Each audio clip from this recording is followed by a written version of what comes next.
चलिए स्टार्ट करते हैं अपन। First of all I want to wish all of you a very happy birthday. Sir हमारा तो बर्थडे है ही नहीं, आप क्यों हमें बर्थडे विश कर रहे हो? मैं बताता हूँ क्या रीज़न है। लिसन, आपने जब क्लास 11th में कॉमर्स स्ट्रीम ऑप्ट की तो अब आपका 10th तक का जो भी आपने पढ़ा हुआ है अब आपको उसके बारे में चिंता करने की ज़रूरत नहीं है। अब आप 11th में एक नई शुरुआत कर सकते हैं, प्रॉपरली अपनी स्टडीज़ को कैरी कर सकते हैं और अपना प्रॉपर करियर जो भी आपने डिसाइड कर रखा है उसमें फील्ड में बना सकते हैं। यानी अब यहाँ से आपकी एक नई शुरुआत हुई है, आप एक नई बिल्डिंग बनाने वाले हैं। आपको 10th तक के बारे में कुछ भी चीज़ की चिंता करने की कोई भी ज़रूरत नहीं, ठीक है। सबसे इंपॉर्टेंट मैथ्स, जिससे हम बहुत ज़्यादा डरते हैं, ठीक है। सो बढ़ते हैं, आप मेरे साथ क्या करने वाले हैं, आप मेरे साथ 11th क्लास की अकाउंटिंग करने वाले हैं, ठीक है। कॉमर्स स्ट्रीम में सबसे कोर सब्जेक्ट्स हैं तीन, क्या क्या? अकाउंट्स, बिजनेस स्टडीज और इकोनॉमिक्स। तो उसमें आप मेरे साथ अभी क्या करने वाले, आप मेरे साथ अकाउंटिंग स्टार्ट करने वाले हैं, ठीक है। मैं आगे बढ़ूं इससे पहले एक सवाल। क्या सर आप हमें पढ़ाया ही नहीं, अभी आप सवाल पूछ रहे हो? रुको तो। लिसन, कोई बिल्डिंग स्ट्रक्चर खड़ा होता है तो उसमें सबसे इंपॉर्टेंट क्या होता है? सर ब्रिक्स, सीमेंट या वो गिट्टी, वो सब इंपॉर्टेंट होता है? Is it so? ना। इंपॉर्टेंट क्या होता है? इंपॉर्टेंट होती है उसका बेस, उसका फाउंडेशन जो जमीन के अंदर होता है। जितना स्ट्रॉन्ग बेस होगा हम उतने ही ज्यादा फ्लोर्स बना सकते हैं उस स्ट्रक्चर पर। अगर बेस वीक रह गया तो क्या होगा, हम बहुत ज्यादा उस पर लोड डाल सकते हैं क्या बिल्डिंग पर? Obviously the answer is no, ठीक है। यानी जो आप क्लास 11th में और 12th में पढ़ने वाले हैं वो एकदम बेस है, फाउंडेशन है आपकी पूरे करियर की बिल्डिंग का, ठीक है। तो आप जो यहां पर पढ़ने वाले हैं वो बिल्कुल कंसेप्चुअली और क्लियर आपको होना चाहिए हर रिस्पेक्ट में। अगर आप बिल्कुल कंसेप्चुअली पढ़ेंगे तो आपको करियर में कहीं कोई दिक्कत नहीं आने वाली है। तो मैं आपको अकाउंट्स पढ़ाते समय पूरे कंसेप्ट लॉजिकल अंडरस्टैंडिंग के साथ पढ़ाने वाला हूं। तो करें अपन स्टार्ट। चलो आप देखते हैं, आप मेरे साथ क्या देखने वाले? अकाउंट्स देखने वाले। क्या देखने वाले? अकाउंट्स, ठीक है। सो लिसन, आप अकाउंटिंग देखने वाले हैं मेरे साथ, कोर सब्जेक्ट है कॉमर्स स्ट्रीम में। तो आपने अपने घर में मम्मी को अकाउंटिंग करते देखा है क्या? सर मम्मी अकाउंटिंग करती है तो फिर हम आपसे क्यों सीखें, मम्मी से ही सीख लेंगे। मम्मी अकाउंटिंग तो करती है, पता है आपने सबने देखा होगा मम्मी कॉपी के पीछे कभी कभी हर मंथ में आपने अक्सर देखा होगा कि मम्मी कुछ कुछ हिसाब लिखती थी कि ट्यूशन फीस इतनी पे करी, स्कूल फीस इतनी पे करी, इलेक्ट्रिसिटी बिल इतना, फिर रेंट दिया इतना। आपने लिखते हुए देखा है क्या? हाँ, वो एक अकाउंटिंग ही है, वो भी एक तरीके की अकाउंटिंग है। लेकिन हम उस तरीके से अकाउंटिंग नहीं करते, हमारे पास अकाउंटिंग, बिजनेस की अकाउंटिंग करने का तरीका अलग है। सर क्यों अलग तरीका क्यों है, उसी से क्यों नहीं कर लेते? मैं बताता हूँ। मम्मी के पास ना नंबर ऑफ ट्रांजेक्शन्स, मतलब जो चीजें मम्मी रिकॉर्ड करती है उनकी वॉल्यूम कम है, इसलिए मम्मी उस तरीके से अकाउंटिंग कर लेती है और वो चल जाता है। लेकिन हमारे पास बिजनेस में नंबर ऑफ ट्रांजेक्शन्स यानी वॉल्यूम जो होते हैं ट्रांजेक्शन्स के वो बहुत सारे होते हैं, तो हम उस तरीके से मम्मी वाले सिस्टम से अकाउंटिंग नहीं कर सकते। वैसे मैं आपको बता दूं, मम्मी वाला जो अकाउंटिंग का सिस्टम है ना बच्चों, उसको कहा जाता है सिंगल एंट्री सिस्टम। क्या कहा जाता है? Single entry system.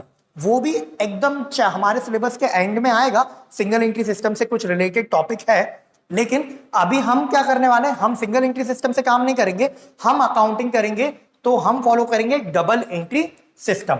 यानी आप मेरे साथ अकाउंट्स में क्या पढ़ने वाले हैं, आप मेरे साथ पढ़ने वाले हैं डबल एंट्री सिस्टम। क्या पढ़ने वाले हैं? Double entry system. क्या है सर ये डबल एंट्री सिस्टम?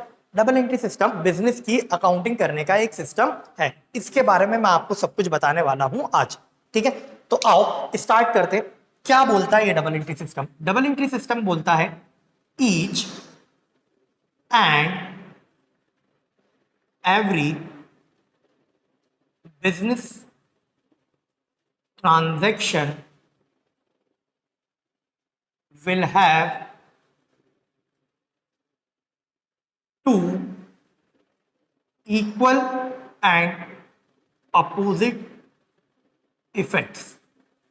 क्या बोला मैंने? डबल एंट्री सिस्टम बोलता है simply each and every business transaction will have to equal and opposite effect. तो इसमें सबसे पहले तो मुझे ये पता होना चाहिए कि ये बिजनेस ट्रांजेक्शन वर्ड का मतलब क्या है, यानी ट्रांजेक्शन क्या होता है। तो पहले अपन वो समझ लेते हैं कि व्हाट इज ट्रांजेक्शन। तो मैंने लिखा transaction is equals to an event which is measurable in terms of money will called, हम उसको क्या बोलेंगे, ट्रांजेक्शन बोलेंगे। सर समझाइए जरा थोड़ा सा। अभी लो इवेंट, लिसन, मान लो कोई एक बहुत ही पॉपुलर सा पर्सन, कौन पॉपुलर सा पर्सन, लेट से सलमान खान। सलमान खान, मैं जहां पर हूं वहां पर उस लोकेलिटी में आए और उनको पता चला अरे अंकुर सर बैरागढ़ में पढ़ाते, और अंकुर सर से जाकर मिल के आता हूँ, ठीक है। तो वो अंकुर सर में वो यहाँ सलमान खान यहाँ तक आए, मेरे इंस्टीट्यूट आए, मुझसे मिले, आकर मस्त हाथ वाथ मिलाकर गए और फोटो खिंचवा कर गए। क्या मैं वायरल हो जाऊंगा? ऑब्वियसली लोग मेरे को ज्यादा जानने लगेंगे, व्हाट्सएप पे स्टेटस डालेंगे, फिर अपना ही अपना जलवा होगा, है ना। तो क्या मैं फेमस हो जाऊंगा अपनी लोकेलिटी में? हाँ। क्या मुझे, क्या फर्स्ट ऑफ ऑल मुझे बताओ, क्या सलमान खान का आना, मुझसे मिलना, फोटो खिंचवाना क्या एक इवेंट है? ऑब्वियसली बहुत बड़ा इवेंट है, ठीक है, एक इवेंट है। क्या वो मनी टर्म्स में मेजरेबल है? क्या मुझे बताओ। मुझे एक बात बताना सर, मनी टर्म्स में मेजरेबल मतलब क्या बोलना चाहते हो? मैं बताता हूँ।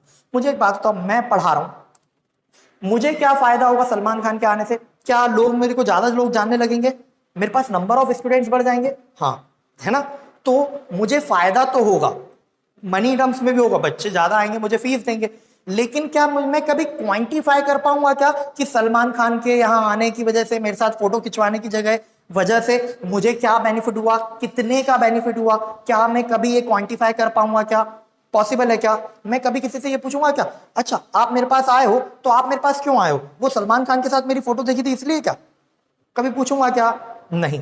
तो मुझे कभी ये पता चलेगा क्या कि वो जो इवेंट हुआ उस वजह से मुझे कितने का बेनिफिट हुआ? कभी पता चलेगा क्या? नहीं। तो लिसन, सलमान खान का यहां आना, मेरे साथ फोटो खिंचवाना इवेंट तो है, लेकिन उसको मनी टर्म्स में मेजरेबल नहीं कर सकते, मनी टर्म्स में मेजर नहीं कर सकते। तो वो कभी ट्रांजैक्शन बन पाएगा क्या? नहीं। ट्रांजैक्शन तभी होगा जब वो दोनों चीजें हो। क्या हो? कोई इवेंट भी हो और मनी में मेजरेबल भी हो। एक और एग्जांपल लेते हैं, चलो। लाइट से मैं अभी क्लास ले रहा हूं और कुछ बाउंसर टाइप के लोग आए 3-4 और आके मुझे फूक पीट के चले जाए, मेरे कपड़े अपने फट गए, खून वून निकल रहा है, ब्लीडिंग हो रही है। तो मुझे एक बात बताओ, क्या मेरा पिटना इवेंट है क्या? हाँ सर इवेंट तो है, बड़ा मजा आया, तुम्हें पिटता देखा, इवेंट है। क्या मुझे उससे लॉस होगा क्या? हाँ लॉस भी होगा, क्योंकि लोगों को लगेगा अरे यार ये पिट रहे थे, मतलब कुछ तो गड़बड़ है, दया कुछ तो गड़बड़ है। तो इवेंट है और उससे इफेक्ट भी पड़ेगा, मुझे लॉस होगा, जो नंबर ऑफ स्टूडेंट्स मेरे पास आ सकते थे, जो आए हैं हो सकता है वो भी चले जाए, और जो और आ सकते थे वो और औरों को बताएंगे तो और वो नए बच्चे भी नहीं आएंगे, मतलब मुझे लॉस हो रहा है। हाँ, लेकिन क्या मैं उस लॉस को कभी मेजर कर पाऊंगा क्या कि मुझे उस इवेंट की वजह से मैं क्लास में पिटा, उस इवेंट की वजह से मुझे कितने का लॉस हुआ? कभी मेजर कर पाऊंगा क्या उस इवेंट को? नहीं। तो वो इवेंट तो है बट मनी मेजरेबल नहीं है, इसलिए वो ट्रांजेक्शन नहीं बनेगा। एक और एग्जांपल लेते हैं, लाइक से मेरी शॉप है, रेडीमेड की शॉप है, मैं शॉप पे बैठा हुआ हूँ मस्त, एक कस्टमर आया, कस्टमर ने मुझसे बोला रेडीमेड की शॉप है, उसने बोला वो शर्ट पीस दिखाना जो डमी पे लगी हुई है, उसको वो शर्ट पसंद आ गई, वो आया, उसने शर्ट देखी, ट्राई करके देखी, उसको पसंद आई, उसने परचेज कर ली। उसने बोला कितने की? मैंने बोला 1200 रुपीज की। उसने मुझे 1200 दे दिए और मैंने उसको शर्ट दे दी। मुझे एक बात बताओ, कस्टमर का मेरी शॉप पर आना, शर्ट पसंद करना, क्या ये एक इवेंट है क्या? हाँ इवेंट है। वो शर्ट शॉप पर आया, शर्ट पसंद करी, ट्राई की, पसंद करके ले गया, क्या इवेंट है? हाँ। क्या मनी मेजरेबल है? हाँ 1200 रुपीज। क्या इवेंट है? हाँ। मनी मेजरेबल भी है? हाँ। तो क्या ट्रांजेक्शन हो गया क्या? हाँ। अब हम अकाउंटिंग किसकी करेंगे? देखो double entry system, each and every transaction हम अकाउंटिंग किसकी करेंगे? मैंने बोला था डबल एंट्री सिस्टम अकाउंटिंग करने का एक तरीका है, एक सिस्टम है, ठीक है, जिससे हम अकाउंटिंग करने वाले। तो हम उसमें अकाउंटिंग किसकी करेंगे? हमेशा हम हमेशा अकाउंटिंग करेंगे ट्रांजैक्शंस की। किसकी? ट्रांजैक्शंस की। और ट्रांजैक्शंस क्या होते हैं? कोई भी ऐसा इवेंट जो किस में मेजरेबल हो, इन टर्म्स ऑफ मनी मेजरेबल हो, उसको क्या बोलते हैं? ट्रांजैक्शन बोलते हैं, ठीक है। तो हम अकाउंटिंग किसकी करते हैं? ट्रांजैक्शंस की। सिंपल सी बात है, आपने जब मम्मी को घर में अकाउंटिंग करते देखा, मैंने बताया था मम्मी वाला सिस्टम क्या है, सिंगल एंट्री सिस्टम। हम किस सिस्टम से करते हैं, डबल एंट्री सिस्टम से। तो लिसन, मम्मी जो करती हैं, मम्मी जब अकाउंटिंग करती थी तो किस चीज की अकाउंटिंग करती थी, कहां पैसे आए और कहां गए, कहां से पैसे आए कितने और कहां कितने गए, वही ना। तो मम्मी कभी गलत कर सकती है क्या, नहीं। तो मम्मी भी पैसों की अकाउंटिंग करती थी और हम भी किसकी अकाउंटिंग करने वाले, पैसों की ही अकाउंटिंग करने वाले हैं।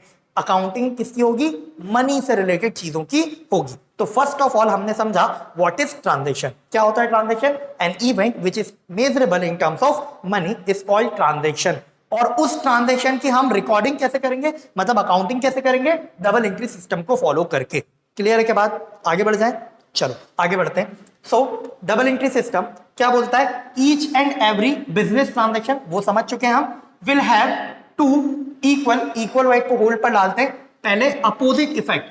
तो अपोजिट इफेक्ट का मतलब क्या है, यहां पर डबल एंट्री सिस्टम बोलता है कि जब भी कोई बिजनेस ट्रांजैक्शन होगा तो एक इफेक्ट को डेबिट लेंगे जिसको शॉर्ट में डीआर बोलेंगे, और एक इफेक्ट को क्रेडिट लेंगे जिसको शॉर्ट में सीआर बोलेंगे। डेबिट और क्रेडिट, डेबिट और क्रेडिट, आई के बाद समझ में। Each and every transaction will have to equal and opposite effect, equal word मैंने होल्ड पर रखा है, और अपोजिट, अपोजिट मतलब क्या, एक डेबिट होगा और एक क्रेडिट होगा। सर ये डेबिट और क्रेडिट वर्ड ही क्यों यूज हुआ है, यही तो मेरा सवाल था, मैं पूछने वाला था आपसे।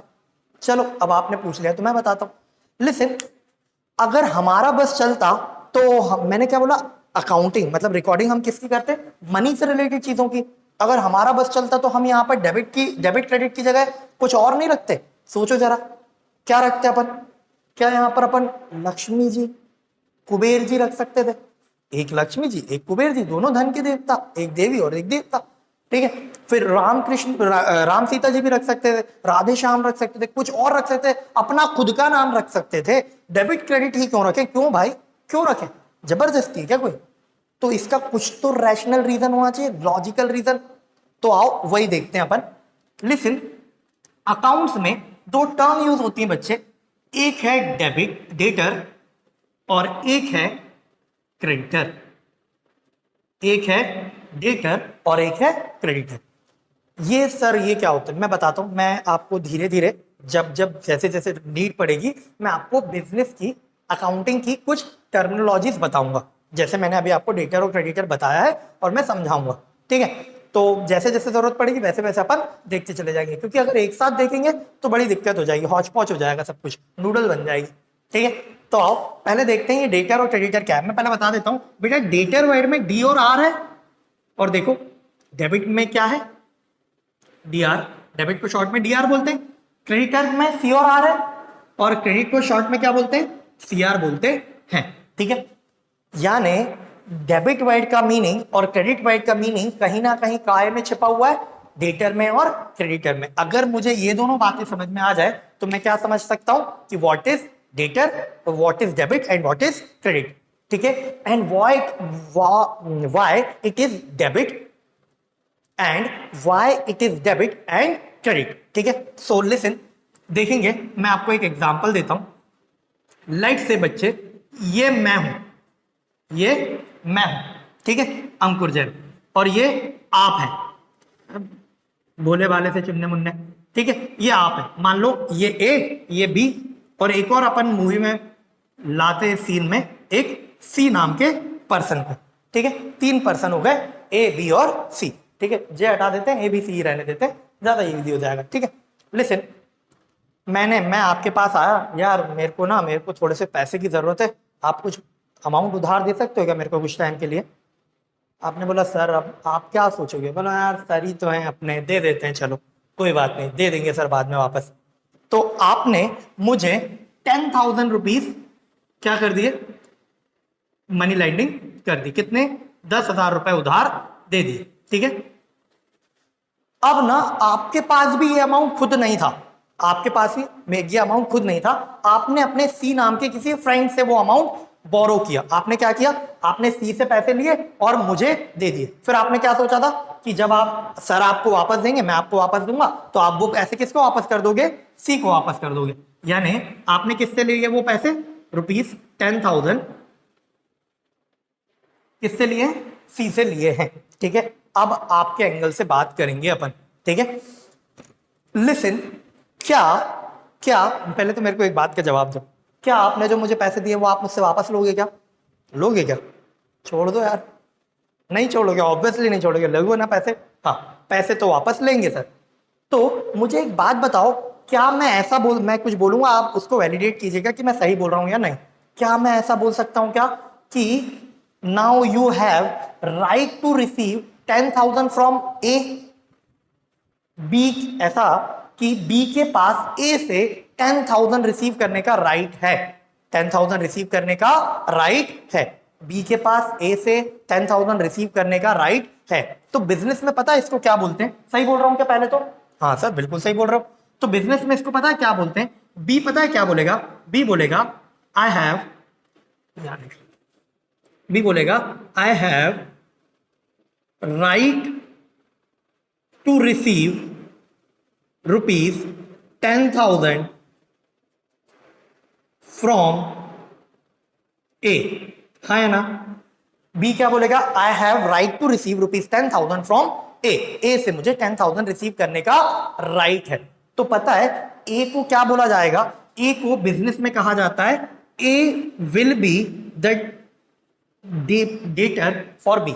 बी के लिए एक ऐसा पर्सन जिससे हमें अमाउंट रिसीव करना है, उसको बी पता है क्या बोलेगा अपने पास कि ए मेरा कौन है? ए मेरा डेटर है, ए मेरा डेटर है। देखो यहां पे लिखा है राइट टू रिसीव, क्या लिखा है? Right to receive. तो मैं ऐसा बोल सकता हूं क्या? डेटर का मतलब ऐसा पर्सन होता है, एक ऐसा पर्सन जिससे हमें राइट टू रिसीव हो, बोल सकते हैं क्या?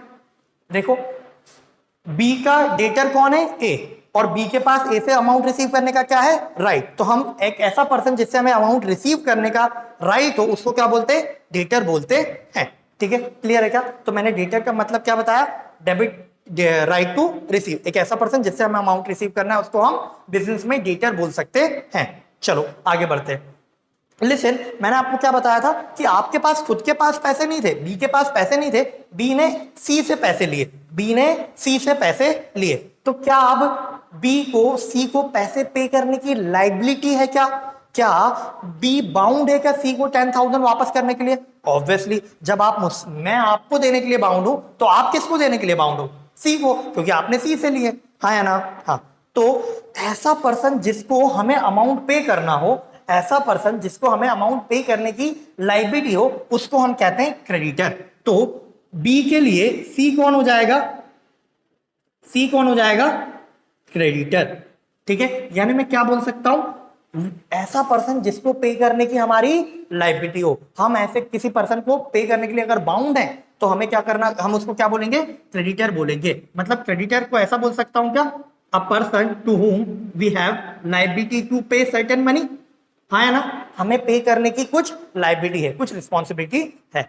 तो डेटर एक ऐसा पर्सन जिससे हमें राइट टू रिसीव है, और क्रेडिटर एक ऐसा पर्सन जिससे हमें लायबिलिटी टू पे है। क्लियर है क्या बात? चलो तो लिसन, अब मैं आपको एक बात बोलूंगा जिसको मैं आगे आपको वैलिडेट करा के दूंगा। क्या कि डेबिट मींस क्या? डेबिट वर्ड कहां से आया? डेटर से। और डेटर क्या होता है? एक ऐसा पर्सन जिससे हमें अमाउंट रिसीव करने का राइट हो। तो मैं बोल रहा हूं डेबिट मींस राइट होता है। ठीक है, डेबिट राइट कहां से आया? डेटर से। डेटर का क्या मतलब होता है? डेटर एक ऐसा पर्सन जिससे हमें अमाउंट रिसीव करने का राइट है। तो मैंने डेबिट मींस ही क्या बोल दिया? राइट। ठीक है, तो डेबिट मींस राइट। और क्रेडिट राइट कहां से आया? क्रेडिटर से। और क्रेडिटर को पे करने की हमारी क्या है? लायबिलिटी। तो मैं क्या बोल रहा हूं? मैं बोल रहा हूं credit means liability, credit means liability. बढ़ेंगे आगे। अभी मैंने आपको क्या बताया? डबल एंट्री सिस्टम बताना स्टार्ट किया है। और डबल एंट्री सिस्टम में मैंने बताया each and every transaction will have to equal and opposite effect. ये इक्वल वर्ड छोड़ दिया है, अपोजिट का मतलब एक इफेक्ट डेबिट होगा और एक इफेक्ट क्रेडिट होगा। किसका इफेक्ट होगा? ट्रांजैक्शन का। ट्रांजैक्शन क्या होता है? N event which is measurable in terms of money. तो अगर कोई ट्रांजैक्शन हुआ, इवेंट जो मनी मेजरेबल होगा, तो ट्रांजैक्शन हुआ तो उसकी रिकॉर्डिंग कैसे करेंगे? डबल एंट्री सिस्टम से करेंगे। तो और जब उसका इफेक्ट लेंगे तो एक इफेक्ट डेबिट लेंगे और एक इफेक्ट क्रेडिट लेंगे। ठीक है, और अब बात आती है इक्वल। इक्वल का मतलब क्या होता है पता है? यहां पर इस डेफिनेशन में तीन मेन पॉइंट्स हैं। एक ट्रांजैक्शन, एक इक्वल और एक अपोजिट। आपने ट्रांजैक्शन वर्ड का मीनिंग समझ लिया मेरे से, अपोजिट वर्ड का मतलब भी समझ लिया। अब बात आती है इक्वल। इक्वल सिंपली क्या, अगर डेबिट 10,000 से हो रहा है तो क्रेडिट भी 10,000 से होगा, बस इतना सा मतलब है इक्वल। ठीक है, मतलब equal in terms of money, equal in terms of value. आई क्या बात समझ में? तो अगर कोई भी ट्रांजेक्शन होगा तो उसका एक इफेक्ट डेबिट में लेंगे और एक इफेक्ट क्रेडिट में लेंगे, और वो दोनों इफेक्ट एक दूसरे से क्या होंगे, इक्वल होंगे इन terms of money, in terms of their value. Clear है के बात? यहां तक बात समझ में आई क्या? आगे बढ़े क्या? अभी धीरे धीरे धीरे धीरे सारी बातें समझ में आने लगेंगी। चलो एक एग्जांपल लेते हैं, आप मेरी थोड़ी सी हेल्प करेंगे। एक क्या हेल्प सर? बताता हूं। मैंने ना आपको बताया कि बच्चों मैं ना बड़ा परेशान हूं। सर क्या हो गया तुम्हें, क्यों परेशान हो तुम? एक्चुअली में मेरी परेशानी की वजह यह है कि मैं ना तीन तीन काम कर रहा हूं। क्या कर रहा हूं मैं बताता हूं। लास्ट ईयर मैंने तीन तीन काम किए। क्या किया? एक मेरी शॉप 1 थी, शॉप 1 में मुझे 5 लाख का प्रॉफिट आया है। मैंने आपको फिर से बताया कि मेरी एक शॉप 2 है, शॉप 2 में मुझे 2 लाख का प्रॉफिट आया है। ठीक है, और मेरी एक और है शॉप 3, शॉप 3 में ना मुझे 1 लाख रुपीस का लॉस हो गया है। क्या हो गया है? लॉस हो गया है। तो मैंने उसको ब्रैकेट में लिख दिया। तो ये मेरे को प्रॉफिट टोटल कितना हुआ दो शॉप से? 7 लाख। लॉस कितना हो गया? 8 लाख। तो नेट रिजल्ट मेरा लास्ट ईयर का क्या रहा? Net loss 1 lakh rupees. कितने का लॉस हो गया मुझे लास्ट ईयर में? 1 लाख रुपीस का। और मैं अब बहुत परेशान हूं यार, मैं क्या करूं? इतनी तीन तीन दुकानें चला रहा हूं, इतनी मेहनत, उसके बाद भी यार 1 लाख रुपए का लॉस हो गया। अभी आप ही बताओ क्या करूं? सर इतनी सी बात? कुछ नहीं है सर, ये जो शॉप 3 है ना, आप इसको उठाकर बंद कर दीजिए। अगर आप इस शॉप 3 को अभी बंद कर दें तो आप क्या बोलेंगे? शॉप 3 को बंद कर दीजिए। शॉप 3 बंद कर देंगे तो क्या होगा? ये 1 लाख का लॉस आना बंद हो जाएगा। ये 1 लाख का लॉस गया तो 5 तो शॉप 1 से कमा ही रहे हैं, 2 शॉप 2 से कमा रहे हैं, तो टोटल प्रॉफिट कितने का? 7 लाख रुपीस का। हाँ या ना? मैं खुश हो जाऊंगा, हाँ या ना? हाँ। तो आपने क्या बोला? यही था ना आंसर आपका? हाँ सर, शॉप 3 बंद करवाएंगे, सीधा सा दिख रहा है। चलो, तो शॉप 3 आपने मुझसे बंद करवा दी। तो ये तो रहा आपका डिसीजन। अब मैं सिचुएशन थोड़ी सी चेंज कर दूं क्या? सर ये ऐसा मत करो ना, आप कर लेते हैं ना, थोड़ा सा देख लेते हैं। चलो, मैंने सिचुएशन चेंज करी। मैंने ना बोला यार मैं आपको ये सब नहीं बता रहा। क्या नहीं बता रहा? मैंने ये फिगर नहीं दिया आपको, फिगर नहीं दिए। मैंने डायरेक्ट बताया कि यार मेरी ना तीन तीन शॉप है, शॉप 1, शॉप 2, शॉप 3, तीन तीन दुकानें होने के बावजूद भी मुझे 1 लाख का लॉस आ रहा है, 1 लाख का लॉस आ रहा है। अब आप मुझे बताओ मैं क्या करूं? अच्छा, क्या करोगे आप? बता पाओगे क्या आप? सर अक्कड़ बक्कड़ बम्बे बो बस ऐसा करेंगे क्या अपन? ऐसे डिसीजन लिए जाते हैं क्या? मान लो अगर गलती से अपन ने शॉप, सबसे ज्यादा किससे कमा रहे थे अपन? 5 लाख रुपीस शॉप 1 से। अगर गलती से अक्कड़ बक्कड़ बम्बे बो में 80-90 पूरे 100 किस पे आ गया? चोर निकल के भागा आ गया शॉप 1 पे, तो शॉप 1 बंद करवा दोगे। शॉप वन बंद हो जाएगी तो और लॉस बढ़ जाएगा, हाँ है ना? तो ऐसा तो नहीं होगा। मतलब क्या आप ऐसा बोलना चाह रहे हो क्या कि सर अगर आप ना मुझे शॉप 1 के फिगर, शॉप 2 के फिगर और शॉप 3 के फिगर बाइफरकेटेडली अलग अलग नहीं दोगे जब तक, तब तक आप कोई डिसीजन नहीं ले सकते? क्या यही है क्या आपका आंसर? हाँ सर, यही हम भी यही सोच रहे थे, ऐसे ही बोलना चाह रहे थे। क्या पॉसिबल है क्या? मैंने बता दिया आपको कि 3 शॉप है और 1 लाख का लॉस है। अब बताओ क्या करना चाहिए मुझे कि ये लॉस आना बंद हो जाए? कभी आंसर कर पाएंगे क्या हम इस चीज का? Obviously not. अगर मुझे डिसीजन लेना है कि मुझे क्या करना चाहिए और क्या नहीं करना चाहिए, तो मुझे क्या पता होना चाहिए कि शॉप 1 पर मेरा क्या रिजल्ट रहा, यानी क्या प्रॉफिट या लॉस हुआ, शॉप 2 पर क्या रहा, शॉप 3 पर क्या रहा। यानी मुझे क्या चाहिए? शॉप 1, शॉप 2, शॉप 3 के सबके अलग अलग फिगर्स चाहिए पड़ेंगे क्या? तभी हम इफेक्टिव डिसीजन ले पाएंगे क्या बिजनेस में? ऑब्वियसली हाँ। चलो मुझे एक बात बताओ, क्या प्रॉफिट निकालने के लिए कैसे प्रॉफिट निकालते होंगे? प्रॉफिट कैसे निकालते होंगे? बेसिक अंडरस्टैंडिंग पूछूं तो प्रॉफिट इनकम, लेट से मेरी इनकम है 100 रुपीज और उस इनकम को अर्न करने के लिए मेरी कॉस्ट या एक्सपेंस इनकर हुए हैं, एक्सपेंसेस इनकर हुए हैं 80 रुपीज। तो बेटा प्रॉफिट कितना आ गया? प्रॉफिट आया 20। हाँ है ना, मतलब क्या, आपकी इनकम आपने जो अर्न की है, उस इनकम को अर्न करने के लिए आपने एक्सपेंस कितने किए, मैंने बोला 80, तो प्रॉफिट कितना हुआ 20, तो प्रॉफिट कैसे निकालते हो, income minus expense is equal to profit, simply पूछ रहा हूं, वैसे तो आप बहुत सारी चीजें होती हैं, लेकिन बेसिक अंडरस्टैंडिंग यही है कि इनकम में से एक्सपेंस माइनस कर देते तो क्या आ जाता है, प्रॉफिट आ जाता है, ठीक है। तो this is what our profit, profit कैसे निकला, income minus expense is equal to profit.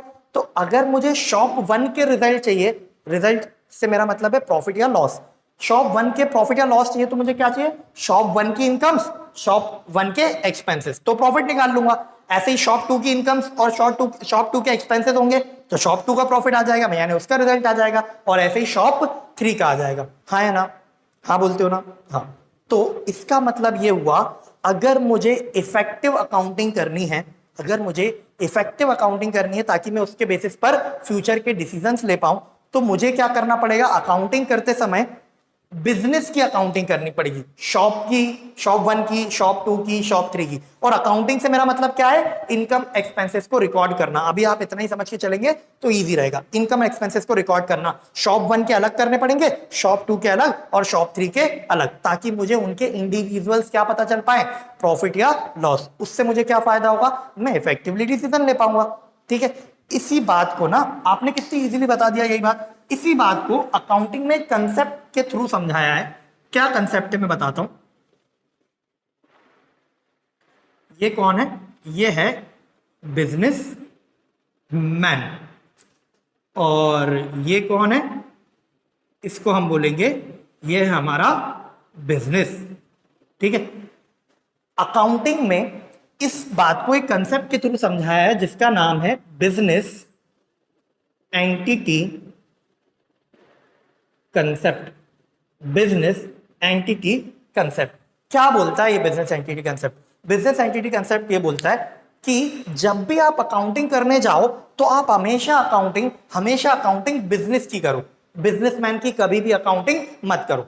मतलब क्या हुआ इसका, कि देखो मैं ये 3 काम कर रहा था, शॉप 1, शॉप 2 और शॉप 3, तो अगर मैं अकाउंटिंग शॉप 1 की अलग नहीं करूं, शॉप 2 की अलग नहीं करूं, तो मैं कभी इफेक्टिव डिसीजन ले पाऊंगा क्या, नहीं। अभी आप लोगों ने डिसाइड करके दिया मुझे, तो मुझे अकाउंटिंग क्या करनी पड़ेगी, शॉप 1 की अलग, 2 की अलग और 3 की अलग, यानी अंकुर जैन अलग और अंकुर जैन की शॉप 1 अलग, अंकुर जैन अलग और अंकुर जैन की शॉप 2 अलग, और अंकुर जैन अलग, अंकुर जैन की शॉप 3 अलग। हमेशा अकाउंटिंग किसकी करेंगे, हमेशा अकाउंटिंग, हमेशा हमेशा अकाउंटिंग हम करेंगे बिजनेस की, ना कि बिजनेस मैन की। हमेशा अकाउंटिंग किसकी की जाएगी भैया, हमेशा अकाउंटिंग बिजनेस की जाएगी, बिजनेसमैन की अकाउंटिंग कभी करेंगे क्या, नहीं, ठीक है। चलो इतना सा कंसेप्ट था बिजनेस एंटिटी कंसेप्ट। अब आगे बढ़ते हैं, आप मेरी एक छोटी सी और हेल्प कर दो। सर ये कितनी हेल्प करवाओगे, थोड़ी सी। चलो मुझे एक बात बताओ, आपने अभी डिसीजन लिया था कि शॉप 3 हम बंद करवा रहे हैं, सर आपकी शॉप 3 बंद करवा दी, तो अब मेरे पास कितने काम बचे, शॉप 1 और शॉप 2।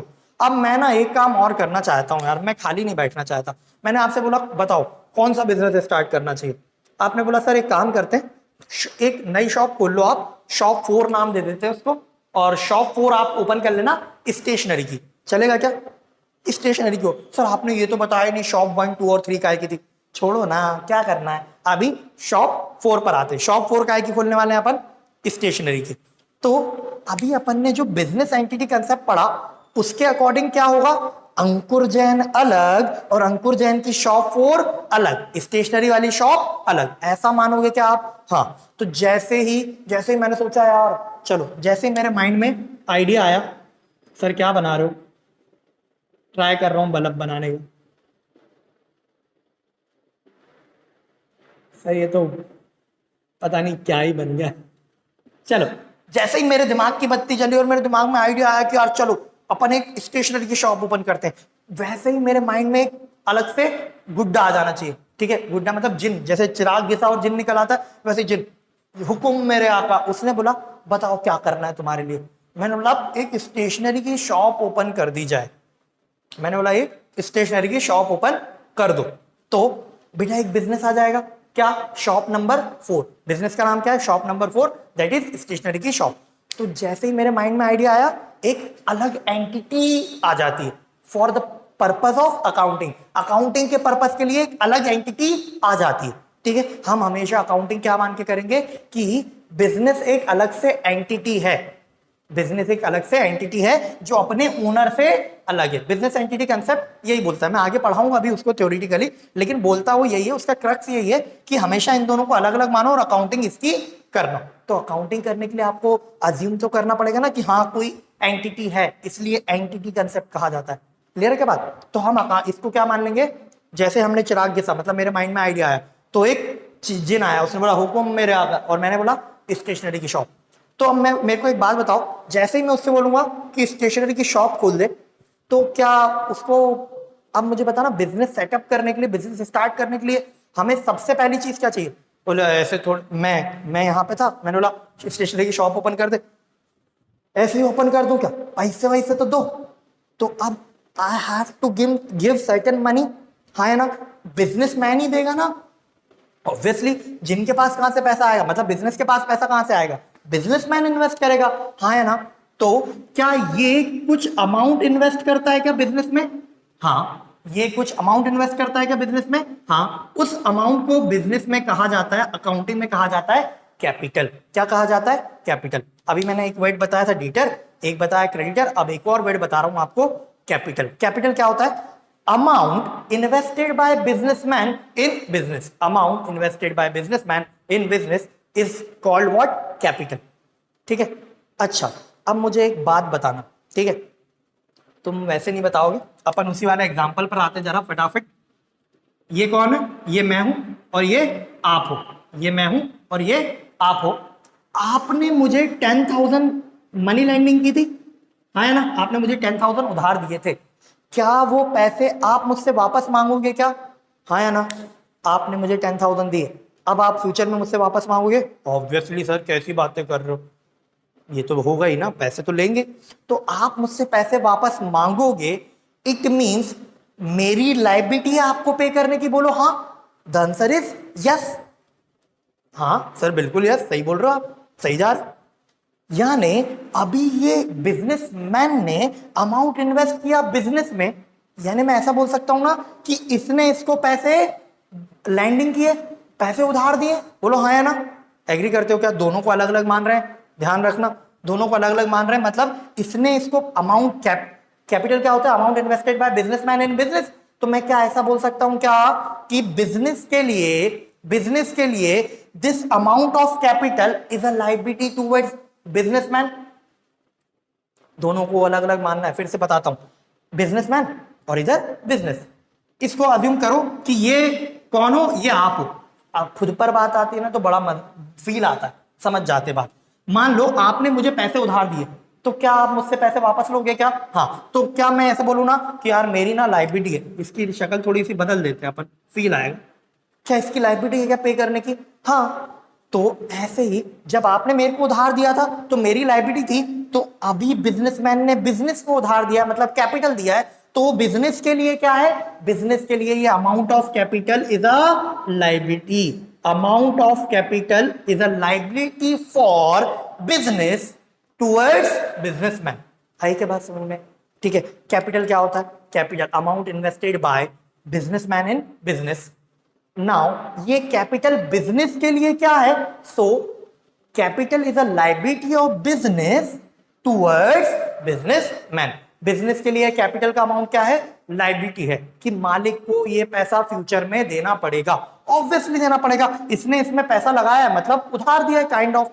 ठीक है, तो इसका मतलब क्या हुआ कि ये जो भी अर्न करेगा, प्रॉफिट अर्न करेगा, वो भी ये ले जाएगा, और ये अमाउंट ऑफ कैपिटल तो ये लेकर जाएगा ही जाएगा, हाँ या ना?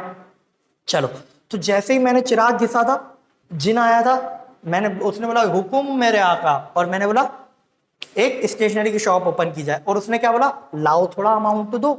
मैंने क्या दे दिया उसको? कैपिटल दे दिया। अब मुझे एक बात बताओ, वो जिन जाके क्या करेगा, मतलब बिजनेस जाके क्या करेगा? क्या बिजनेस शॉप के लिए क्या चाहिए पड़ेगा? कुछ फर्नीचर वगैरह चाहिए पड़ेगा, कुछ इलेक्ट्रिक अप्लायंस चाहिए पड़ेंगे, कुछ स्टॉक चाहिए पड़ेगा। स्टॉक मतलब वो स्टेशनरी वगैरह, कॉपी पेन पेंसिल वगैरह, हाँ है ना? मतलब मैं ऐसा बोल सकता हूं क्या कि बिजनेस उस अमाउंट से, इस अमाउंट से कुछ एसेट्स अक्वायर करना शुरू करेगा। क्या अक्वायर करना शुरू करेगा? एसेट्स। क्या? एसेट्स। सर एसेट्स क्या होती है? एसेट्स क्या होती है? एसेट्स मैं आपको बताता हूँ। वैसे तो आप एसेट्स समझते ही होंगे, आप तो बहुत होनहार, बुद्धिमान, शक्तिमान है। फिर भी मैं थोड़ा सा और डिटेल में टेक्निकली बताता हूँ व्हाट इज एसेट। कैपिटल समझा, एसेट को और समझ लेते हैं। बेटा कोई भी ऐसी चीज जो 5 कंडीशन फुलफिल करे उसको एसेट बोला जाता है। अच्छा 5 कंडीशन, हाँ सर क्या क्या 5 कंडीशन? 5 कंडीशन अपन ना एक एग्जांपल भी साइमल्टेनियसली लेकर चलते तो ज्यादा बेहतर रहेगा। Let's say I have a camera जिस पर हम ये वीडियो रिकॉर्ड कर रहे हैं। तो अब मैं ना कैमरे पर लेकर चलता हूं। क्या फर्स्ट पॉइंट मैंने बोला 5 कंडीशन पूरी करेगा तो asset. First point, asset must be a resource. Asset must be a resource. Asset क्या होना चाहिए? कोई रिसोर्स होना चाहिए। रिसोर्स यानी संसाधन, कोई भी ऐसी चीज जिसका कुछ पर्पज हो, कुछ यूजफुलनेस हो, उसको क्या बोलेंगे? रिसोर्स है। तो क्या मेरा कैमरा जिस पर हम ये वीडियो रिकॉर्ड कर रहे हैं, क्या वो रिसोर्स है? क्या? हाँ रिसोर्स है सर, वीडियो रिकॉर्ड करने के काम आ रहा है। तो first thing is resource. Second point, help for use in business. Help for use in business, मेरा काम क्या है? पढ़ाना। तो क्या मैंने अपने बिजनेस में ये कैमरा यूज के लिए रख रखा है? क्या बेटा दो पर्पज हो सकते हैं कैमरा लेने के। एक तो हेल्प फॉर रीसेल, दोबारा किसी को बेचने के लिए। दुकानदार क्यों लेकर आता है चीजें? दोबारा बेचने के लिए। लेकिन मैं क्यों लेकर आया हूं? मैं इसको यूज करने के लिए लाया हूं। बेटा मैंने मान लो कैनन से ये ली, कैनन के शोरूम से ये लिया। तो कैनन के शोरूम पर ये कैमरा किस चीज के लिए रखा था? कैनन के शोरूम पर ये कैमरा रीसेल के लिए रखा था, हेल्प फॉर रीसेल। लेकिन मेरे पास held for use in business, मेरे पास held for use in business है। तो सेकंड कंडीशन भी पूरी हो रही है। फर्स्ट क्या थी कि asset must be a resource. Second, help for use in business, तो मेरा ये camera help for use in business है। थर्ड बात, फिर help to generate cash in business. Help to generate cash in business, क्या ये कैमरा मुझे money generate करने में, बिजनेस में हेल्प करता है? क्या? हाँ हेल्प करता है। मैं रिकवरी वीडियोस स्टूडेंट्स को प्रोवाइड कर देता हूँ, कुछ कंसेप्ट वीडियोस प्रोवाइड कर देता हूँ, ठीक है, कुछ रिविजनरी वीडियोस प्रोवाइड कर देता हूँ। तो क्या ये मेरे को बिजनेस में हेल्प कर रहा है? क्या? टू अर्न मनी, हाँ हेल्प कर रहा है। फर्स्ट चीज क्या थी कि ये हेल्प फॉर वो रिसोर्स होना चाहिए। सेकेंड, हेल्प फॉर यूज होना चाहिए। Third, help to generate cash in business. और फोर्थ पॉइंट है कंट्रोल। मेरे कंट्रोल में है क्या ये कैमरा? ऑब्वियसली मेरे कंट्रोल में। मैं चाहे जो करूं, मेरी मर्जी, हाँ है ना? मैं कुछ भी कर सकता हूँ। क्या फोटोशूट पे जा रहा हूँ, फोटोशूट पे ले जाऊं, कहीं फैमिली आउटिंग पे जा रहा हूँ, फैमिली आउटिंग पे ले जाऊं, क्लास में वीडियो रिकॉर्डिंग कर रहा हूँ, मैं किसी को कैमरा उस पे दे दूं, रेंट पे दे दूं, कर सकता हूँ। क्या? मेरी मर्जी, हाँ है ना? हाँ तो एसेट फर्स्ट पॉइंट है रिसोर्स होना चाहिए। सेकंड मेरे क्या होना चाहिए? हेल्प फॉर यूज होना चाहिए। थर्ड क्या था? उसके वो मेरे को बिजनेस में help to generate cash in business, पैसे बिजनेस में पैसे कमाने में हेल्प करे। फोर्थ पॉइंट क्या है? फोर्थ पॉइंट है कि वो मेरे कंट्रोल में होना चाहिए। और लास्ट पॉइंट है इकोनॉमिक लाइफ या फिर useful life is more than one accounting year. Economic या useful life is more than one accounting year. अगर ये 5 कैरेक्टरिस्टिक किसी चीज में है तो उसको मैं क्या बोलूंगा? एसेट बोलूंगा। ठीक है, अब मैं लेकर देखते हैं। आपको घबराने की जरूरत नहीं, ये सारी चीजें आपको हम क्लास में इतनी बार रिपीट करेंगे कि आपको सारी चीजें बाय डिफॉल्ट याद हो जाएंगी। ठीक है, लिखने की जरूरत भी नहीं है। सो फर्स्ट पॉइंट क्या बताया था मैंने? Resource. Second, help for use. Third, help to generate cash in business. Fourth क्या कि मुझे मेरे कंट्रोल में हो। और लास्ट, हेल्प इकोनॉमिक लाइफ 1 साल से ज्यादा हो। क्या कैमरा 1 साल से ज्यादा चलेगा? क्या? ऑब्वियसली 1 साल से ज्यादा चलेगा। तो अगर ये पांचों कंडीशन फुलफिल हो रही हैं तो मैं उसको क्या बोलूंगा? एसेट बोलूंगा। ठीक है, तो बेटा बिजनेसमैन ने जो पैसा दिया उसको कैपिटल बोला। फिर बिजनेस, उस हम क्या मान रहे हैं दोनों को अलग अलग, तो हम ऐसा मान के चल रहे हैं कि एक अलग एक पर्सन ही है। तो वो पर्सन उस पैसे से क्या करना शुरू करेगा? एसेट्स अक्वायर करना शुरू करेगा। एसेट्स अक्वायर शुरू करना करेगा। ठीक है, लाइक फर्नीचर, पांचों कंडीशन फुलफिल होंगी। Like plant and machinery, like building, ठीक है, ETC। और भी हो सकती है, कई तरह की एसेट्स हो सकती है।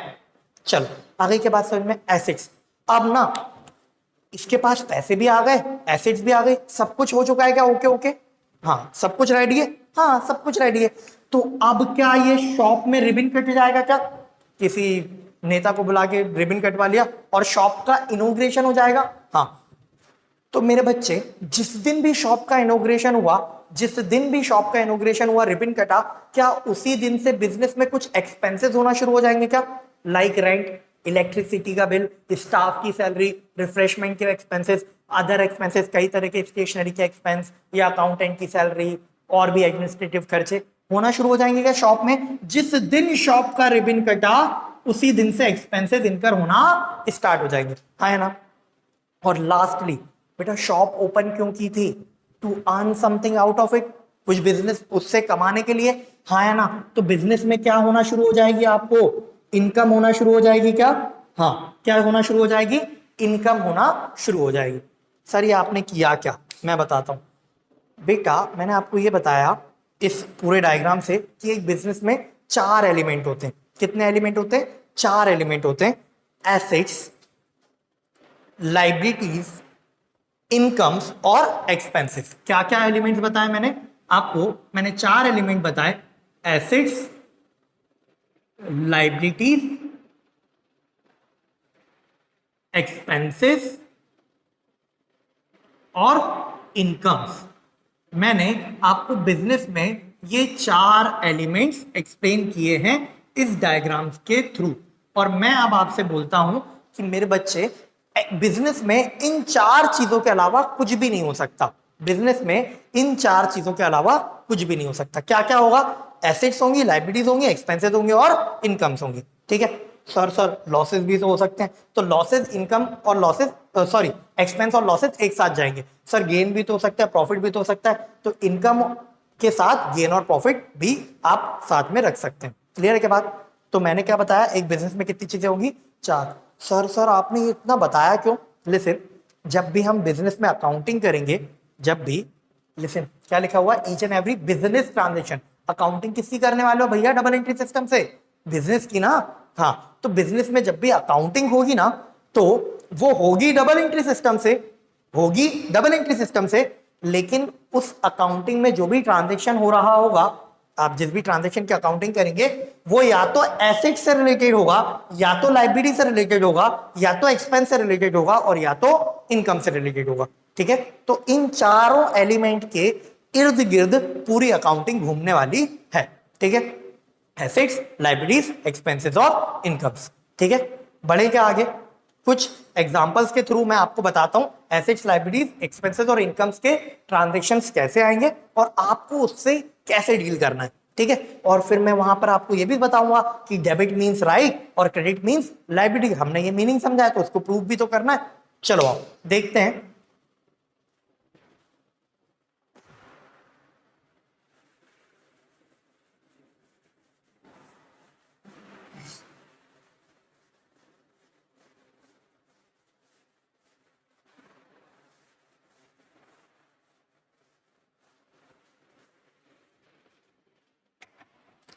सो लिसन, मैंने आपको बताया बिजनेस में 4 एलिमेंट होंगे, एसेट्स, लाइबिलिटीज, इनकम्स और एक्सपेंसेस।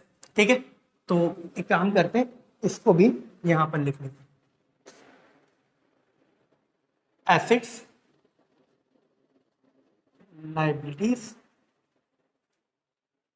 एक्सपेंसेस और इनकम्स, ये 4 चीजें होंगी। सबसे पहले हम स्टार्ट करते हैं एसेट से। बिजनेस में या तो एसेट इंक्रीज होगी और या तो एसेट डिक्रीज होगी, या तो एसेट इंक्रीज होगी और या तो एसेट डिक्रीज होगी। तो अगर बिजनेस में एसेट इंक्रीज हुई तो हम करेंगे डेबिट, और अगर एसेट डिक्रीज हुई तो हम करेंगे क्रेडिट। ठीक है, मैं अब एक्सप्लेन करता हूं। डेबिट का मतलब मैंने बताया था राइट, और क्रेडिट का मतलब मैंने बताया था लाइबिलिटी। तो कैसे ये वर्क करता है वो, ठीक है। लिसन, अपन ने एसेट को लेकर के 5 पॉइंट देखे थे। सबसे पहले रिसोर्स हेल्ड फॉर यूज, फिर क्या helps to generate cash in business. 4th point था कि मेरे कंट्रोल में होना चाहिए, एसेट मेरे कंट्रोल में होना चाहिए। और 5th पॉइंट क्या था? इकोनॉमिक लाइफ 1 साल से ज्यादा हो। ठीक है, सुनना मेरी बात। आपने क्या बोला? एसेट कोई भी ऐसी चीज होगी जिस पर हमारा कंट्रोल हो। लाइक से मैं एक मोबाइल फोन जाकर, मैं शॉप पर गया, एक मोबाइल फोन परचेज करके लाया। क्या मैंने मोबाइल फोन परचेज किया तो मुझे उस मोबाइल फोन को यूज करने का राइट मिला क्या? Think about it. क्या मुझे राइट मिला क्या? अब वो उस फोन का मैं जैसे चाहे यूज कर सकता हूँ, मैं चाहे जो करूं, हाँ या ना? कोई रोक सकता है क्या? नहीं रोक सकता है। तो लिसन, मेरे पास मोबाइल फोन आया तो मेरे पास एक एसेट आई। बेटा मोबाइल फोन पर पांचों कंडीशन फुलफिल हो जाएंगी, देख लो। रिसोर्स भी है, बहुत यूजफुल है, मोबाइल के बिना तो। सेकंड, हेल्प फॉर यूज, आप यूज के लिए ला सकते हो, फिर पैसा कमाने में हेल्प करेगा। हाँ, अगर बिजनेस में हम वो मोबाइल यूज कर रहे हैं तो पैसा कमाने में हेल्प भी करेगा। फोर्थ, आपकी कंट्रोल में है, ऑब्वियसली आपके कंट्रोल में, और इकोनॉमिक लाइफ 1 साल से ज्यादा है, हाँ वो भी है, तो वो एसेट तो है। तो क्या वो एसेट आप परचेज करके लाए तो आपका उस मोबाइल फोन पर मैं बोलूं तो राइट इंक्रीज हो गया क्या? फील करो जरा, आपको क्या उस एसेट को यूज करने का राइट मिल गया? हाँ सर, सही बोल रहे हो, राइट मिल गया। तो डबल एंट्री सिस्टम में अगर आपको राइट दिखाना हो तो किससे दिखाओगे? डेबिट से। तो मैंने क्या बोला, इंक्रीज अगर होगी एसेट तो डेबिट करेंगे। क्या लगता है, क्या लॉजिकल सही है कि डेबिट का मतलब आपने सर राइट बताया, और एसेट इंक्रीज होती है तो हमारा राइट भी इंक्रीज होता है, right to use that asset, हाँ या ना? बढ़ता है ना? हाँ। तो जब भी बिजनेस में एसेट इंक्रीज होगी तो उसको क्या करेंगे? डेबिट। सर क्रेडिट का क्या लॉजिक है? क्रेडिट का कोई लॉजिक नहीं, सिंपली बात है, डबल एंट्री सिस्टम में दो इफेक्ट लेने हैं, एक डेबिट और एक क्रेडिट। तो अगर आपने इंक्रीज में डेबिट किया तो डिक्रीज में क्या करोगे? क्रेडिट करोगे। क्लियर है के बात? इतना आपको समझ में आया? चलो एक ट्रांजेक्शन लेकर देखते हैं अपन, ताकि अपने को बात और क्लियर हो जाए। ठीक है, मैंने बोला purchase a mobile worth rupees 10,000 in cash. मतलब क्या हुआ? मैं शॉप पर गया मतलब क्या होगा? हमेशा जब भी अपन बात कर रहे होंगे, एक बार फिर से बना लेते हैं। क्या ये कौन है? बिजनेसमैन। और ये कौन है? बिजनेस। अकाउंटिंग अपन किसकी करने वाले हैं? अकाउंटिंग हमेशा बिजनेस की करने वाले हैं। तो ये एसेट इंक्रीज डिक्रीज भी किसकी होगी? बिजनेस की। किसके पॉइंट ऑफ व्यू से देखने वाले हो आप? हमेशा हमेशा अकाउंटिंग बिजनेस की होगी। हमेशा अपन हर चीज किसके पॉइंट ऑफ व्यू से देखने वाले हैं? बिजनेस के पॉइंट ऑफ व्यू से देखने वाले हैं। और मैंने आपको एक सिंपल सा ट्रांजेक्शन दिया। Transaction means what? Event which is measurable in terms of money. मैंने मोबाइल फोन खरीदा, क्या वो इवेंट है? हाँ इवेंट है। 10,000 का खरीदा, क्या मनी मेजरेबल है? हाँ मनी मेजरेबल है। तो क्या बन गया वो? ट्रांजेक्शन। तो मैंने ट्रांजेक्शन दिया कि बिजनेस ने 10,000 रुपीज का कैश पे करके मोबाइल फोन खरीदा। तो अब मुझे एक बात बताओ, क्या ये ट्रांजेक्शन है? हाँ। तो ट्रांजेक्शन है तो कैसे अकाउंटिंग करेंगे इसकी? डबल एंट्री सिस्टम से। तो डबल एंट्री सिस्टम क्या बोलता है? डबल एंट्री सिस्टम बोलता है each and every business transaction will have to equal and opposite effect. Each and every transaction will have to equal and opposite effect. तो ये transaction है, इसके दो इफेक्ट देख ले क्या? हाँ, जरा पढ़ेंगे तो एक इफेक्ट किस पर आ रहा है? एक इफेक्ट आ रहा है मोबाइल फोन पर, एक इफेक्ट किस पर आ रहा है? कैश पर। हमारे पास क्या आ रहा है? मोबाइल आ रहा है, और हमारे पास से क्या जा रहा है? कैश जा रहा है। ठीक है, मोबाइल क्या है? मुझे एक बात बताओ, मैंने बोला बिजनेस में कोई भी ट्रांजेक्शन होगा ना, वो इन चारों में कहीं ना कहीं आ रहा होगा। क्या मोबाइल लायबिलिटी हो सकता है क्या? नहीं। इनकम है क्या? नहीं। एक्सपेंस है क्या? नहीं। वो तो क्या है? एसेट है। मोबाइल क्या है? एसेट है। तो मैं मोबाइल को किस कैटेगरी में डालूंगा? एसेट वाली कैटेगरी में डालूंगा। और मुझे एक बात बताओ, मैं गया शॉप पर, मोबाइल फोन खरीदा, तो मोबाइल मेरे पास इंक्रीज हुआ, तो मोबाइल वाली जो एसेट है वो क्या हो रही है? इंक्रीज हो रही है। और एसेट इंक्रीज होती है तो क्या करते हैं बच्चे? एसेट इंक्रीज होती है तो डेबिट करते हैं। क्लियर है के बाद? चलो आगे बढ़ते हैं। ऐसे ही अपन कैश को देखते हैं। कैश क्या लायबिलिटी है क्या? नहीं। इनकम है क्या? नहीं। एक्सपेंस है क्या? नहीं। कैश तो एसेट है ना, कैश तो सबसे बड़ी एसेट है, सबसे बड़ा रुपया। चलो, तो कैश क्या है मेरे बच्चे? कैश एसेट है। ये एसेट क्या हो रही है? सर ये एसेट इंक्रीज हो रही है। एसेट इंक्रीज होती है तो क्या करते हैं? एसेट इंक्रीज होती है तो क्रेडिट करते हैं। चलो, तो अगर इसकी अकाउंटिंग करनी हो डबल एंट्री सिस्टम से तो कैसे करेंगे? देखो, मोबाइल अकाउंट डेबिट। आपने मोबाइल फोन खरीदा तो मोबाइल को डेबिट किया, तो मैंने बोला mobile account debit 10,000 to cash account. कितना? 10,000 रुपीज। लिसन, ऊपर हमने क्या डिसाइड किया था कि मोबाइल फोन को डेबिट करेंगे और कैश को क्रेडिट करेंगे। टू का मतलब होता है क्रेडिट। क्या मतलब होता है? क्रेडिट। अकाउंटिंग में दो टर्म यूज होते हैं, एक टू यूज होता है क्रेडिट के लिए और बाय यूज होता है डेबिट के लिए। ठीक है, तो डेबिट की जगह मैंने डेबिट ही लिखा, मोबाइल को डेबिट ही किया, लेकिन जब कैश लिख रहा था तो क्रेडिट लिखने की जगह क्या लिखा, टू लिखा। सर ऐसा क्यों किया? कस्टम्स, रिवाज, रीति रिवाज। ठीक है, हाँ, छींक आ जाने पर घर से मत जाओ, या बिल्ली के रास्ता काट जाने पर मत जाओ, रुक जाओ, ये इसका कुछ लॉजिक है क्या? अभी तक मेरे को तो नहीं पता, आपको पता हो तो बताना।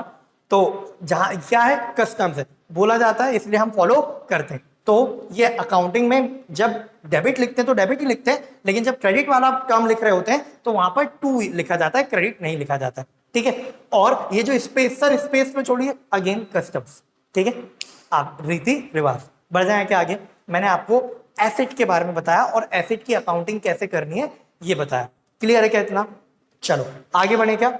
हाँ सर, आगे बढ़ते हैं, एक और ट्रांजेक्शन बताते हैं। अब ना आपको अभी एसेट के बारे में बताया, अब लायबिलिटी के बारे में बताते हैं। ठीक है, एसेट इंक्रीज होती है तो डेबिट करते हैं और लायबिलिटी डिक्रीज होती है तो क्रेडिट करते हैं। लायबिलिटी में जस्ट अपोजिट रहेगा। कैसा रहेगा? अपोजिट रहेगा। मतलब क्या सर? कि लायबिलिटी इंक्रीज हो तो क्रेडिट करो और लायबिलिटी डिक्रीज हो तो डेबिट करो। इंक्रीज होने पे क्या करने का? क्रेडिट, और डिक्रीज होने पे क्या करने का? डेबिट करने का। क्लियर है क्या? अब समझते हैं क्यों। क्रेडिट डिवाइड का मतलब क्या बताया था मैंने? लायबिलिटी, हाँ या ना? हाँ। अब ना एक एग्जांपल लेके देखते हैं। हमने देखा था बिजनेसमैन बिजनेस को पैसे देता है, उसको क्या बोलते हैं? कैपिटल बोलते हैं। और कैपिटल बिजनेस के लिए क्या होती है? बिजनेस के लिए होती है liability towards owner, towards owner यानी बिजनेसमैन। बिजनेसमैन को वो पैसा वापस करना होता है। हाँ, तो अब मेरी बात सुनना, क्या मैं बिजनेस बताना चाह रहा है कि मेरी ना लायबिलिटी बढ़ गई, अगर उसकी किसी ट्रांजैक्शन की वजह से लायबिलिटी बढ़ेगी तो डेबिट और क्रेडिट में से क्या करके बताएंगे? क्रेडिट करके बताएंगे। क्यों? क्योंकि क्रेडिट का मतलब ही क्या है? क्रेडिट का मतलब हमने समझा कि क्रेडिट का मतलब लायबिलिटी होता है। तो बिजनेस में जब भी हमें लायबिलिटी को डिनोट करना होगा, लायबिलिटी बतानी होगी, तो हम क्या करके बताएंगे? क्रेडिट करके बताएंगे। तो लायबिलिटी बढ़ना क्रेडिट, लायबिलिटी कम होना डेबिट। क्लियर है के बाद? चलो एक ट्रांजेक्शन देखते। Start business with cash ₹1,00,000। क्या किया हमने? ₹1,00,000 कैश से बिजनेस स्टार्ट किया। जैसे ही मैं ये ट्रांजेक्शन पढ़ूंगा ना, जैसे ये ट्रांजेक्शन पढ़ूंगा, क्या ये ट्रांजेक्शन है क्या? मैं बताता हूं हुआ क्या है। स्टार्ट बिजनेस मतलब क्या? ओनर ने बिजनेस को पैसे दिए तभी तो बिजनेस स्टार्ट होगा ना। हाँ, तो ओनर ने बिजनेस को पैसे दिए, इसको क्या बोलते हैं? कैपिटल बोलते हैं। क्या ये इवेंट है क्या? हाँ। क्या ये इवेंट मनी टर्म्स में मेजरेबल है? 1,00,000 रुपए दिए बोलो, तो क्या मनी टर्म्स में मेजरेबल है? हाँ, तो ये क्या बन गया? ट्रांजेक्शन। ट्रांजेक्शन बनाया तो इसकी अकाउंटिंग कैसे होगी? डबल एंट्री सिस्टम से। डबल एंट्री सिस्टम क्या बोलता है? Each and every transaction, each and every business transaction will have to equal and opposite effect. इस ट्रांजेक्शन के दो इफेक्ट देखें क्या? हाँ सर देखते हैं। बेटा एक इफेक्ट आएगा कैश पर और एक इफेक्ट आएगा कैपिटल पर। एक इफेक्ट आएगा कैश पर और एक इफेक्ट आएगा कैपिटल पर। सर सर सर, हाँ आप ये डबल इफेक्ट निकाल रहे हो, हमसे हमसे कैसे होगा? आप धीरे धीरे प्रैक्टिस करेंगे तो आपको भी ये इफेक्ट निकालना इजीली आने लगेगा। ठीक है, थोड़ा सा टाइम दीजिए तो सारी चीजें बाद में आपके दिमाग में बैठने लगेंगी। ठीक है, अभी तो हमें प्रैक्टिस करनी है। ठीक है, अभी तो सिर्फ समझा है, अभी प्रैक्टिस बहुत सारी बाकी। चलो, so start business with cash ₹1,00,000। तो इस ट्रांजेक्शन के इफेक्ट क्या हो रहे हैं? दो, कैश और कैपिटल। कैश इन चारों में से क्या है? एसेट, लायबिलिटी, इनकम, एक्सपेंस में से क्या है? ऊपर डिसाइड किया था अपन ने, कैश क्या होती है? एसेट होती है। ठीक है, अरे एसेट पे 5 पॉइंट है। कितने पॉइंट? 5। रिसोर्स, क्या एसेट रिसोर्स है? सबसे बड़ा रुपया एसेट ही सबसे बड़ा रिसोर्स है, सॉरी कैश ही सबसे बड़ा रिसोर्स है। तो पहला पॉइंट तो कंप्लीट हो रहा है। Second, held for use. भाई जिसके पास कैश है, जिसके पॉकेट में कैश है, वो ऑब्वियसली उसके यूज का है, बेकार पैसा तो पड़ा ही नहीं है। रिसोर्स है, हाँ। हेल्प फॉर यूज है, क्या पैसा है? पैसा कमाने में हेल्प करता है क्या? ऑब्वियसली आप कुछ खर्च करेंगे तो उस खर्चे से आपको, आपने कुछ कैश एक्सपेंस इनकर किए तो आपसे उसको, उस एक्सपेंस की वजह से आपने वो कैश पे किया, उसकी वजह से आपको कुछ और कैश रिसीव करने का मौका मिलेगा। तो कैश आपको पैसा कमाने में हेल्प करता है क्या? हाँ। फिर आपके कंट्रोल में है क्या? ऑब्वियसली बहुत कंट्रोल में, आपके ही कंट्रोल में, आपका पैसा आपके कंट्रोल में। Last point, economic life. क्या मैं पैसे को जमीन में गाड़ के रख दूं 100 साल तक तो इकोनॉमिक लाइफ उसकी 100 साल से ज्यादा है क्या? हाँ, कितनी भी हो सकती है, अनलेस डिमोनेटाइजेशन हो गया हो। ठीक है, अगर डिमोनेटाइजेशन हो गया तो कोई वैल्यू ही नहीं, लेकिन अदरवाइज उसकी वैल्यू 1 साल से तो कहीं ज्यादा है। ठीक है, तो कैश एसेट है, हाँ कैश एसेट है। अच्छा, कैपिटल क्या है? कैपिटल तो अपन ने पहले ही डिसाइड कर ली थी कि कैपिटल क्या होती है, लाइबिलिटी होती है। अच्छा, मुझे एक बात बताओ, बिजनेसमैन ने बिजनेस को पैसे दिए, उसको कैपिटल बोलते हैं। तो बिजनेस के पास क्या होगा? क्या कैश इंक्रीज होगा? हाँ या ना? कैश आएगा, कैश इंक्रीज होगा। क्या लाइबिलिटी भी इंक्रीज होगी क्या? लिसन, सोच के देखो, ये मैं हूं, मैंने इससे पैसे बोरो किए, किससे? आपसे ही बोरो किए। आपने मुझे पैसे दिए तो मेरे पास क्या आएगा? मेरे पास एक तो कैश आएगा, तो कैश इंक्रीज होगा। क्या अब मुझे आपको फ्यूचर में वापस पे करना पड़ेगा? हाँ सर, बिल्कुल पे करना पड़ेगा। तो मेरी क्या आपको पे करने की लायबिलिटी इंक्रीज होगी क्या? हाँ, ऐसे बिजनेस की पे करने की लायबिलिटी इंक्रीज होगी टूवर्ड्स बिजनेसमैन, तो लायबिलिटी क्या हो रही है? इंक्रीज। एसेट इंक्रीज होती है तो क्या करते हैं? डेबिट करते हैं। और लायबिलिटी इंक्रीज होती है तो क्या करते हैं? क्रेडिट करते हैं। ठीक है, तो देखते हैं क्या एंट्री करेंगे इसकी। कैश अकाउंट डेबिट ₹1,00,000 टू मतलब credit to capital account, to capital account. Clear है के बाद? ये मैंने इस ट्रांजेक्शन की जनरल एंट्री करके दिखाई। क्या क्या देख चुके हैं अपन, फटाफट बताएंगे। अपन अकाउंट्स कर रहे हैं, अकाउंट्स में अपन ने क्या देखा? डबल एंट्री सिस्टम देखना स्टार्ट किया था। डबल एंट्री सिस्टम क्या बोलता है? Each and every transaction will have to equal and opposite effect, first one is debit, another one is credit. Debit वाइट कहां से आया? डेटर से। डेटर कौन होता है? एक ऐसा पर्सन जिससे हमें अमाउंट रिसीव करने का राइट होता है, राइट टू रिसीव। तो हम डेबिट का मतलब क्या बोलते हैं? राइट। और क्रेडिट वाइट कहां से आया? क्रेडिटर से। क्रेडिटर कौन होता है? एक ऐसा पर्सन जिसको अमाउंट पे करने की हमारी लायबिलिटी है। तो हम क्रेडिट वाइट का मतलब हमने क्या समझा कि लायबिलिटी। ठीक है, फिर अपन ने एक कंसेप्ट देखा, बिजनेस एंटिटी कंसेप्ट। क्या बोलता है बिजनेस एंटिटी कंसेप्ट? कि बिजनेस और बिजनेसमैन दोनों अलग अलग हैं, बिजनेस और बिजनेसमैन दोनों अलग अलग हैं, और अकाउंटिंग हमेशा किसकी होगी? बिजनेस की होगी, बिजनेसमैन की नहीं। यानी अकाउंटिंग हमेशा किसकी होगी? बिजनेस की होगी। ठीक है, बिजनेस की अकाउंटिंग होती है, बिजनेसमैन की नहीं। चलो, फिर अपन ने क्या देखा? फिर अपन ने देखा एक बिजनेस में कितने एलिमेंट हो सकते हैं, कितनी चीजें हो सकती हैं? 4।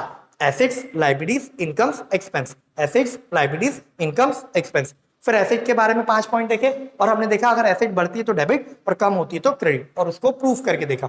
फिर लायबिलिटी बढ़ती है तो क्रेडिट, कम होती है तो डेबिट, और उसको भी हमने प्रूफ करके देखा। ठीक है, अब आज इतना ही, नेक्स्ट देखेंगे हम इसके बाद आगे का नेक्स्ट क्लास में। ठीक है।